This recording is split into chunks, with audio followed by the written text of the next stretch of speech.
you with a new video, and this is my newest custom. This is my new Twilight Princess Link, and now if you follow me on Flickr, you've already seen pictures of it on there. But this is my newest custom, and I'm really proud of it because it is a great improvement from my last couple of links, and it is a huge improvement from my last Twilight Princess Link. If you saw the video for that, you will know that it was not a very good custom. Everything was chunky and the painting was sloppy. It was just overall a pretty bad custom. And I have improved it since then. I've improved my sculpting, I've improved my painting, and I've made a lot of work in progresses and new customs. I have this work in progress, and that's going to be something that I'm showing soon.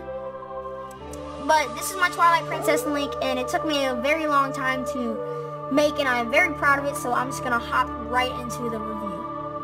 So the first thing I want to talk about is my new sculpting techniques. I've been doing a lot of this with my past few customs. I've started sculpting my own shields because I find it a pain in the butt to have to look around town for sets and buy sets with shields in them just to get a shield that I have to sand down and dribble and modify, where I can easily sculpt the shield.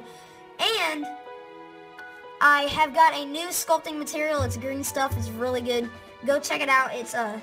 It's originally a Citadel product, but you can get it on eBay for way cheaper than for what Citadel sells it for. But if I'm going to show you his accessories first. Now this whole shield is sculpted by me, and then I have a little, I cut off the back of a round shield, and I glued it, and I glued it and molded it into the back so that it can stick in there and it can hold nicely. Now the base of the shield is sculpted with Super Sculpey, and then I sculpted the rest of the shield and all the other aspects like the rim. Oh, here it fell. Ah! But like I was saying, like the rim around here is all sculpted with green stuff, and it's a really neat sculpt. But the painting on the shield is a bit sloppy because in the process of making this link, my paintbrush broke, so I had to improvise and do that with a toothpick. So if you see like the Triforce is very sloppy, I'm definitely going to improve that when I get my new set of paintbrushes. I did get a new set of paintbrushes, but then I found out that they won't really work because of their like texture, and they're not really good for customs. So when I get my new paintbrushes, I'll improve that. And the sword is I got that in a package from Flaming Brick Films a couple days ago, and it's just a giant sword that they used to sell in night sets. They don't sell these swords anymore, I don't think, at least. But I couldn't paint the sword. I couldn't paint like the actual blade, or else it would be silver, because my sword sheath and my varnish like really doesn't want to stay on there. And then when I put it in the sword sheath, all the paint scrapes, and it's just a disaster. But that is the sword and the shield. And as with my other two links that I've made, here, let me take this sword out. Just put the shield aside. The sheath is a working sheath, and it's very cool. I love doing these because they're so easy. And if you want a tutorial on how to do that, just comment and tell me if you do, and I will bring that to you guys. I actually was going to upload a tutorial before this, but then all the videos got deleted, and I'm kind of too lazy to re-record it. But if you guys want me to make a tutorial on how to make a working sword sheath like this, just comment, and I will think about it. Taking away the weapons, I'm going to show you guys a little bit of the sculpt and what I did with this. I did a lot of new techniques. I started doing black outlines on his collar, and I actually think that looks really good. It sort of separates the collar from the rest of the shirt and the rest of the tunic. And I did some shading with the base color for his tunic is this Citadel flesh. It's like for orcs. If you play Warhammer or the games, that's what they scream when they're going into battle. But yeah, but that was the base color for that. And then I got this sort of darker green, and I sort of dry brushed that over. And as you can see on the sleeve and on the chest, it looks like that. And instead of sculpting on his shirt like I've done with my last two links, I just decided to paint in the shadows and the creases, and I actually think that worked out really well.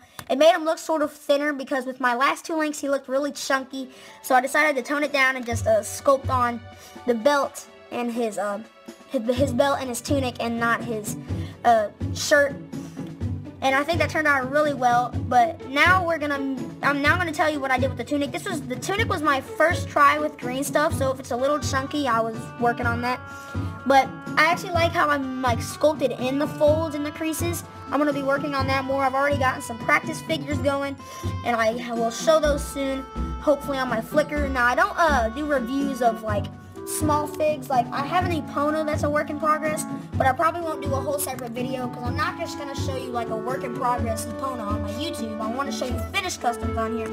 So if you follow my Flickr, then you'll be able to see my Epona. But it's a pretty good sculpt, so check that out.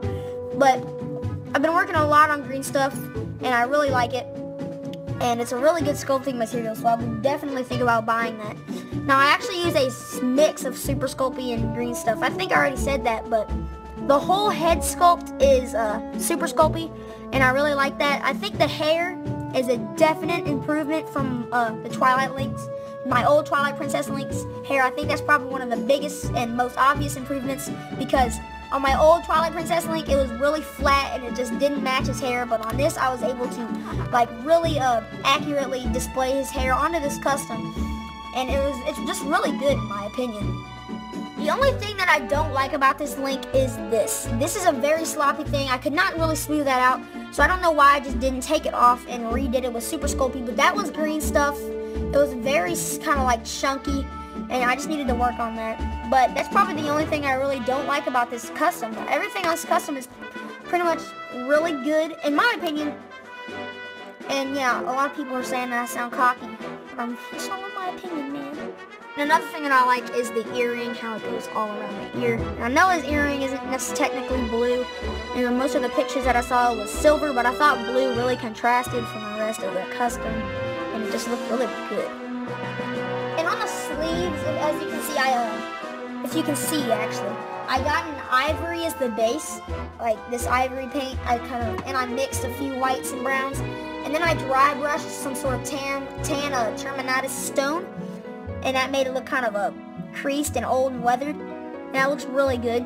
But that's pretty much the Link. I'm gonna do a 360, and then I'm gonna wrap up the video.